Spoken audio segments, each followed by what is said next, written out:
If you want to be described by a certain word, courageous, intelligent, romantic, hardworking, so on and so forth, but you're currently not, what you need to do is take that bundled term, because that term is going to be made up of many different behaviours. Maybe a list of like anywhere from 3 to 50, right? Write down the word that you want, and then beneath it, put all of the actions that someone who would be described as that would do. And then you've now got your to-do list of the things you need to do to be described as such. So, as an example, my most recent one is I have not been described as romantic for a very long time. And I was fed up with this. I wanted to be. So, in me proposing to my partner Millie, my fiance, I did things that would be associated with a romantic person, right? A gesture that is a surprise, it requires a lot of effort and time, is bespoke to something they would like, is unique, blah, blah, blah, blah. And I put in that effort and I created an idea that some people said was ambitious, like don't be upset if you think if it's going to go wrong, and blah, blah, blah. And at least two people have since said that it was, or I am so romantic, which was a huge win for me. One was Millie's grandmother, and the other was my own sister, which, you know, is a really big win.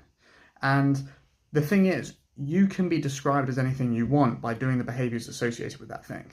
And if you do them long enough, people will then describe you by that bundled term.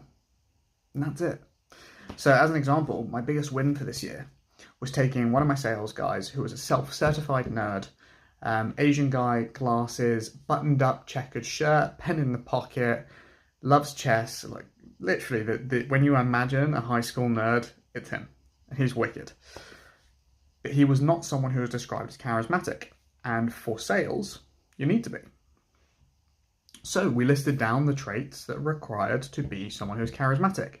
So we, rather than being small in the camera like this, you know, one step was move closer to the center of the frame and be close, be sat upright. Look at the camera rather than off to the side. Smile. When someone's talking to you and you're listening, nod along.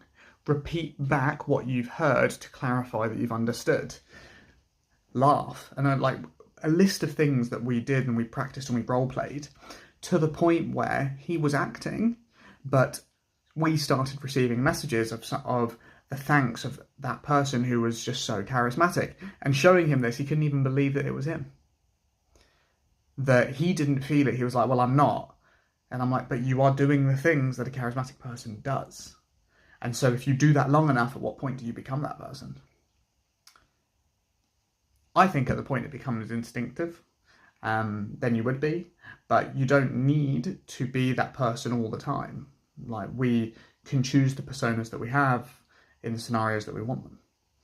But that's it. If you want to be courageous, what does a courageous person do? They act despite fear. That's the big one. They will generally take risks. They will step up first. They will, and so on and so forth, you know, do things that other people are anything that someone else would hesitate to do. If you volunteer and you do this repeatedly, people would say you're courageous, most likely. And that's it. Like, use the internet to help you, but it really is that simple to become the person you want to be. I want to make it a more complicated thing or make it sound more elaborate, but it's not. So there we go. You know, like if you want to be, well, here's true insight into becoming an Ironman.